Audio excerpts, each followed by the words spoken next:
बिस्मिल्लाहिर्रहमानिर्रहीम। अस्सलाम वालेकुम student, welcome back to my YouTube channel KST learning. Student, आज के इस वीडियो लेक्चर में हम डिस्कस करने जा रहे हैं इंग्लिश 101 लेसन नंबर 18। क्या है हमारे पास टॉपिक इसका? Skimming and scanning. स्टूडेंट, इसमें भी जो इंपॉर्टेंट चीज़ें हमने उसको ही लुक आफ्टर करना है, उन्हीं चीज़ों को देखने हैं। जो आपके इंपॉर्टेंट एमसीक्यूज है उन्हीं को देखेंगे और आपकी जो इंपॉर्टेंट एक्सरसाइज है उनको एक दो बार प्रैक्टिस में लेकर आएंगे। जो इम्पोर्टेंट चीज़ें हैं अगर आप वही कर लेंगे तो आपके एमसीक्यूज भी क्लियर हो जाएंगे और आपकी जो क्यूज हैं वो भी क्लियर हो जाएंगे। So be conscious about this lecture. Skimming and scanning है भाई चीज। जब आप किसी पैराग्राफ को जल्दी जल्दी से पढ़ रहे होते हो और पढ़ने के बाद बस एक रैंडमली फाइनलाइज कर रहे हो कि इसके अंदर क्या है, ये वाला पॉइंट डिस्कस किया जा रहा हो, तो उसको हम क्या कहते हैं, स्कीमिंग या फिर स्कैनिंग का नाम देते हैं। हमारे पास इंपॉर्टेंट चीज क्या है, प्राइमरी एंड सेकेंडरी मेमोरी का वो यहाँ पर पूछ रहे हैं। इसको हमने डिस्कस करना है, ये आपको इंपॉर्टेंट है एमसीक्यूज को लेकर। क्या कह रहे हैं, the term memory is used to refer the internal storage location of a computer. जो हमारे पास टर्म मेमोरी है वो किसको रेफर करती है? इंटरनल स्टोरेज को रेफर करती है। इंटरनल स्टोरेज को वो क्या कर रही होती है? रेफर कर रही होती है ऑफ अ कंप्यूटर की। It is also called real storage. और जो हमारे पास मेमोरी है उसको इंटरनल स्टोरेज भी कहते हैं और इसके साथ साथ इसको रियल स्टोरेज भी कहते हैं और प्राइमरी मेमोरी भी कहा जाता है। ये आपका इंपॉर्टेंट है, तो इसको आपने याद रखना है कि मेमोरी को क्या कहा जाता है। इसको यूज किया जाता है किस चीज के लिए? इंटरनल स्टोरेज के लिए। और इसी को क्या कहा जाता है? रियल स्टोरेज भी कहा जाता है और प्राइमरी मेमोरी भी कहा जाता है। अच्छा जी, क्वांटिटी को एक्सप्रेस करने के लिए, मेमोरी की जो क्वांटिटी है उसको एक्सप्रेस करने के लिए क्या यूज किया जाता है? के का इस्तेमाल किया जाता है। के जो है वो सिंबलाइज करता है किसको? क्वांटिटी को सिंबलाइज करता है। इसको आपने याद रखना है। अब नेक्स्ट पे वो क्या कह रहे हैं? ईच के इज इक्वल टू, जो मेमोरी है ना, मेमोरी में जो ईच की है के है वो किसके इज इक्वल टू होगा?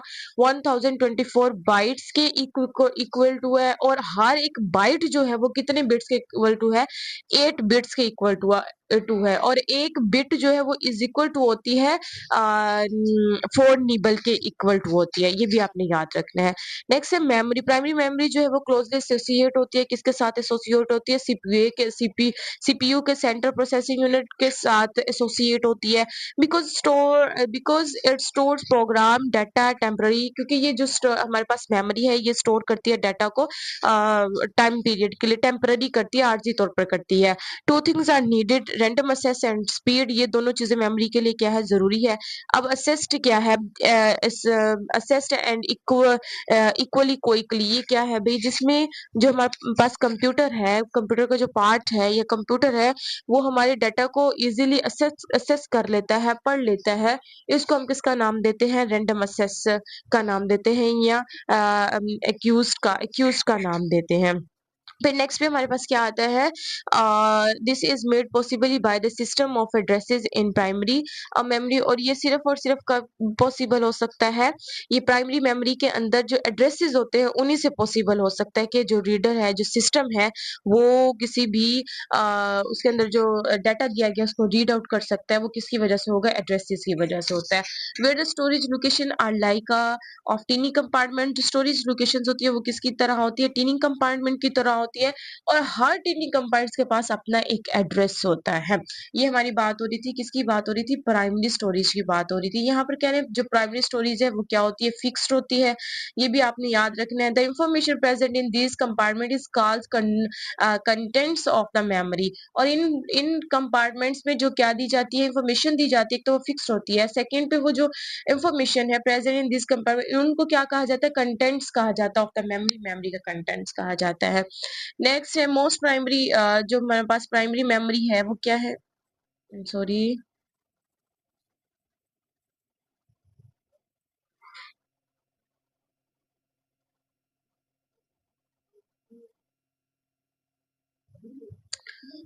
ओके जी। ओके, देखते हैं स्टूडेंट। हम नीचे चले गए हैं बहुत ज्यादा। डिस्कस इसको कर रहे थे, इधर से हम। हाँ जी। तो जो हमारे पास प्राइमरी मेमोरी है वो क्या होती है, कॉस्टली होती है। नेक्स्ट पे आ जाए जी सेकेंडरी मेमोरी। सेकेंडरी मेमोरी क्या देखते होता है, आपके कंप्यूटर की मेमोरी। कंप्यूटर की मेमोरी को बढ़ाने के लिए भी हम बाहर से कुछ चीजें अटैच करते हैं, कुछ मेमोरीज को बढ़ाने के लिए डिवाइसेस अटैच करते हैं, वो हमारे पास क्या होती है, सेकेंडरी मेमोरीज होती हैं। अच्छा जी, यहाँ पे सेकेंडरी मेमोरीज की 2 कैटेगरीज है, सिक्वेंशियल डिवाइसेस और रैंडम एक्सेस है हमारे पास। क्या कह रहे हैं, sequential devices permit information to be written onto or read off some storage medium in fixed sequence। अच्छा जी, यहाँ पर क्या करते हैं, स्टोरेज के अंदर जो भी इंफॉर्मेशन होती है रिटर्न फॉर्म में है उसको रीड आउट किया जाता है एक सीक्वेंस के अंदर। जब आप सीक्वेंस के अंदर वो जो कंप्यूटर है वो रीड आउट कर रहा है डिवाइस से सीक्वेंस के अकॉर्डिंग टू एक ऑर्डर के साथ साथ वो कर रहा है, तो इसको हम किसका नाम देते हैं, सिक्वेंशियल डिवाइसेस का नाम देते हैं। और ये क्या करते हैं, in order to get a particular data item, तो किसको यूज कर, पर्टिकुलर डाटा एटम को भी इसमें से निकाला जाता है, हासिल किया जाता है। तो नेसेसरी है कि हमने पास करना है किसको, मैग्नेटिक टेप को। यानी जो हमारे पास ये है डाटा को असेस करने के लिए, पर्टिकुलर डाटा एटम्स को असेस करना है, तो हम किसके साथ करेंगे, किसके जरिए से हो सकता है, मैग्नेटिक टेप के जरिए से। ये एग्जांपल है सिक्वेंशियल डिवाइसेस की, कि मैग्नेटिक टेप के अंदर डाटा क्या होगा, एक ऑर्डर के अंदर होगा, और हम जो सिस्टम है वो ऑर्डर्स के साथ पढ़ेगा, यानी ऑर्डर से वो चीजों को लेके जाएगा, पहले 1 2 3 एंड 4 इस तरह से। लेकिन जो हमारे पास रैंडम एक्सेस डिवाइस है, design to permit direct, almost direct access to specific data, कि इसमें क्या डायरेक्ट एक्सेस होती है, आप कंप्यूटर को जो भी कहेंगे वो कंप्यूटर डायरेक्टली आपका वहां पर पहुंच जाएगा जहां पर आप चाह रहे होते हैं। अच्छा, ये होती है, इसमें होती है मैग्नेटिक टेप होती है, और यहाँ पे मैग्नेटिक डिस्क होती है। इसकी एग्जांपल किसकी, रैंडम एक्सेस मेमोरी की, which is faster than the magnetic tape. ये फास्टर होती है किसके साथ, magnetic, and also more expensive, और एक्सपेंसिव भी होती है। फिर नेक्स्ट है extension of external storage in order to increase the capacity of primary जो हमारे पास मेमोरी है, इसकी जो स्टोरेज है, इंटरनल स्टोरेज है, इसको एक्सटेंड किया जाता है। और जब इसको एक्सटेंड किया जाता है, इसको बढ़ा दिया जाता है, इसकी जो इंटरनल स्टोरेज है उसको इंक्रीज किया जाता है, तो इसको हम किसका नाम देते हैं, जिसका वर्चुअल स्टोरेज कहा जाता है। जब हम इंटरनल स्टोरेज की एक्सटेंशंस को बढ़ा देते हैं, उसकी कैपेसिटी को बढ़ा देते हैं प्राइमरी मेमोरी में, तो फिर उसको हम किसका नाम देते हैं, वर्चुअल स्टोरेज का नाम देते हैं। नेक्स्ट है आपके पास मेन आइडिया। ये हमने जो ऊपर पढ़ा है उसका मेन आइडिया क्या है, या ऊपर जो पैराग्राफ पढ़ा उसमें क्या बेसिकली पढ़ाया जा रहा है। तो वहां पे दो चीजें बताई जा रही है कि there are two types of memory, first one is primary memory, और सेकंड हमारे पास कौन से वाली मेमोरी है, सेकेंडरी मेमोरी है। तो इसी की बात हो रही है, तो हम कह सकते हैं यही हमारे पास क्या है, मेन आइडिया। नेक्स्ट यहाँ पर स्टूडेंट आपको रुकने की जरूरत नहीं है।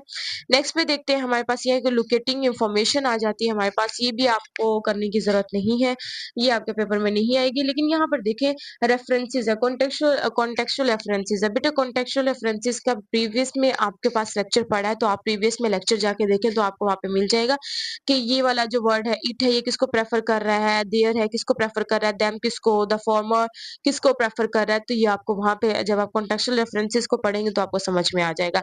नेक्स्ट ये refer back to the text and find the synonym of the following. Student ये सिनोनिम है और आपने सिनोनिम लिखने हैं। वो कह रहे हैं टेक्स्ट पे आपने वापस जाना और वहां से निकाल कर आपने क्या लिखने हैं, सिनोनिम लिखने हैं। रिप्रेजेंट का सिनोनिम क्या है, एक्सप्रेस करना है। रेस का मतलब क्या, वाइज वाइप आउट है, कैरी आउट का एग्जीक्यूट आ गया, बिफोर का प्रीसीडिंग आ गया, वेरी मच का कंसिडरेबली आ गया। अच्छा, ये वाले आपके क्या है, ये आपके पैराग्राफ में से उन्होंने कहा है कि आपने पैराग्राफ में से लुक आफ्टर करने हैं कि ये कौन कौन से है। प्रेजेंटेड उन्होंने खुद से वर्ड दिया है, और पैराग्राफ नंबर 1 पे आप जाएंगे तो वहां पे एक्सप्रेस इसका सिनोनिम होगा, तो आपने वहां से निकाल के ये लिखने हैं। लेकिन आप ये वाले जो वर्ड्स हैं इसको आप रजिस्टर पर लिखें और गूगल पे टाइप करें, इन्हीं पर सारा इन्हेंसार नहीं करें। आप कंप्यूटर पे जाकर टाइप करें, लैपटॉप उस पर गूगल पर जाकर टाइप करें, और इसके बहुत सारे सिनोनिम आपको मिल जाएंगे, तो आप वहां से याद करें, वहां से भी करें और यहाँ से भी करें। मे भी आपको वो यही कहेंगे, आपको पैराग्राफ दे, पैराग्राफ में वो कहेंगे कि आप इसमें से सिनोनिम निकाल के लिखे, तो ये तो आपके लिए बहुत ज्यादा ईजी हो जाएगा। फिर आपको कह रहे हैं रेफर बैक टू द, फिर आप कह रहे हैं कि आप दोबारा वापस जाएं टेक्स्ट के अंदर, और टेक्स्ट में से हमने ये वर्ड आपको दे दिए हैं और इनके आपने एंटोनियम निकाल के लिखने हैं। लेटर का मतलब क्या, फॉर्मर। डिसअलो का मतलब परमिट है। अननेसेसरी का जो एंटोनियम होगा वो क्या होगा, रिक्वायर्ड। गो थ्रू का बाईपास होगा। और इमेजरी का मतलब क्या होता है, इमेजिनरी का मतलब क्या होगा, रियल होगा। तो ये हमारे पास क्या होंगे, एंटोनियम होंगे। नेक्स्ट पे हमारे पास वर्ड फॉर्म्स आती है। वर्ड फॉर्म में आपके पास इस तरह से आ जाएंगी वो आपके पास फिलिंग इन द ब्लैंक्स होगी, उसके अंदर आपने ये वर्ड्स ऐड करने होंगे। क्या है हमारे पास, इंफॉर्मेशन सेंड विया computer is faster then using the express system of airline और पोस्टल डिवाइस आएगा, सर्विसेज आएगा, यहाँ पे एक्सप्रेस आएगा। फिर आएगा एन एक्सप्रेशन सच एज, ये एक्सप्रेशन है ना, ही और she has a computer of a brain, तो ये आपके पास एक्सप्रेशन है। तो थिंकिंग है, she is a fast thinking है, इस वजह से हम उसको क्या कह रहे हैं कि वो कंप्यूटर ऑफ और ब्रेन ऑफ कंप्यूटर है, या उसका जो ब्रेन है वो कंप्यूटर की तरह है। तो हम ये क्या एक्सप्रेशन दे रहे हैं, तो इस वजह से यहाँ पे क्या आएगा, एक्सप्रेशन आएगा।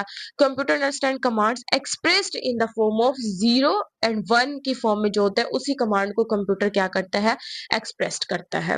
ये वाली चीजें आपने यहाँ से देख लेनी है।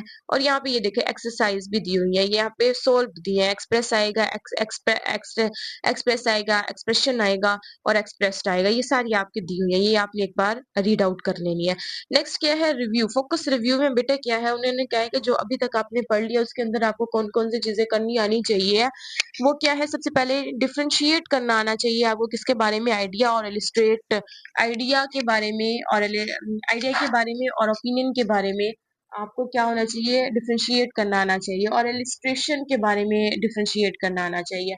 फिर इसके बाद आपको कनेक्टिव्स के बारे में भी पता होना चाहिए, ये कनेक्टिव कौन से होते हैं। फिर यहाँ पे कह रहे हैं writer often says explicitly which things are example by using connectives like for example such as etc, ये such as जो है हमारे पास क्या है, connectives है, तो आपको connectives के बारे में पता होना चाहिए। एडिंग इंफॉर्मेशन में वो क्या कह रहे हैं, रीइंफोर्समेंट की बात कर रहे हैं, सिमिलैरिटी की बात कर रहे हैं।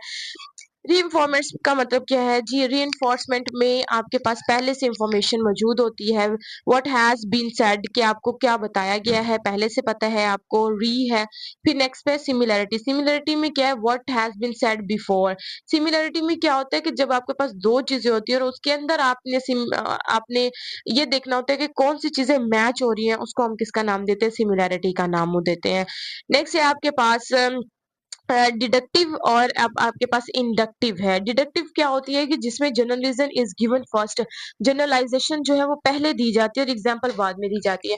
यानी आप किसी भी टॉपिक पे बारे में बात कर रहे हैं, जब आप किसी भी टॉपिक पे के बारे में बात कर रहे हैं, टॉपिक पर बात कर रहे हैं, तो उसकी जनरलाइजेशन, उसका टॉपिक आप पहले दे दो, टॉपिक के साथ साथ इंफॉर्मेशन आप पहले दे दो, एग्जाम्पल उसको जस्टिफाई करने के लिए, सपोर्ट करने के लिए बाद में दी जाए, उसको हम डिडक्टिव कहते हैं। इंडक्टिव में क्या होता है, आप क्या करते हो, एग्जाम्पल, प्रोवाइड एग्जाम्पल फर्स्ट, आप एग्जाम्पल बाद पहले देते हो और जनरलाइजेशन, उसकी कंक्लूजन या उसका जो डिटेल्स है वो बाद में देते हो, उसको हम इंडक्टिव कहते हैं। ये आपने एमसीक्यूज के बेस पर आपने याद रखनी है कि एमसीक्यूज में डिडक्टिव कौन सी होती है, इंडक्टिव क्या है। इंडक्टिव में क्या है, आप जनरलाइजेशन या आप बातें पहले कर देते हो, डिफाइन उस टॉपिक को पहले कर देते हो, एग्जाम्पल उसको बाद में देते हो। लेकिन इंडक्टिव में आपने क्या करना है, एग्जाम्पल्स आपने बाद में देनी है, जनरलाइजेशन उसकी एग्जाम्पल आपने पहले देनी है इंडक्टिव में, और जनरलाइजेशन और उसका जो कंक्लूजन है वो आपने बाद में देना है। रीइंफोर्समेंट में एडिशन, एडिशन टू, या एडिशन या एज वेल एज के हम वर्ड यूज करते हैं अपनी बात को बढ़ाने के लिए, बात को आगे आगे तक ले जाने के लिए, एग्जाम्पल पुट करने के लिए, तो एज वेल एज और इन एडिशन का वर्ड यूज करते हैं। फिर आ जाते हैं सिमिलर, सिमिलर को शो करने के लिए लाइक और as much as the same, ये सारी वर्ड्स हम क्या यूज कर रहे होते हैं, सिमिलर करने के लिए, सिमिलैरिटी को शो करने के लिए। होप सो कि स्टूडेंट आपको लेक्चर अच्छे से अंडरस्टैंड हुआ होगा। यहाँ तक हमारा ऑलमोस्ट मीडियम जो हमारे पास मिड टर्म का सिलेबस था वो फाइनलाइज हुआ है, और इंशाल्लाह जल्द ही आपके इसी चैनल पर अपलोड कर दिए जाएंगे क्विज, और जब आप क्विज कर लेंगे तो आप मिड टर्म में आपको कोई प्रॉब्लम नहीं आने वाली, वही आप क्विज कर रहे हैं, यही लेक्चर आप ले लें तो आपके लिए काफी हो जाएगा। होप सो कि स्टूडेंट आपके लेक्चर अच्छे से अंडरस्टैंड हुआ होगा। जहाँ पे कोई क्वेरी आए उसको फाइनलाइज करने के लिए, उसको क्लियर करने के लिए मैसेज करिएगा। And thank you so much for watching my video. अल्लाह हाफिज़।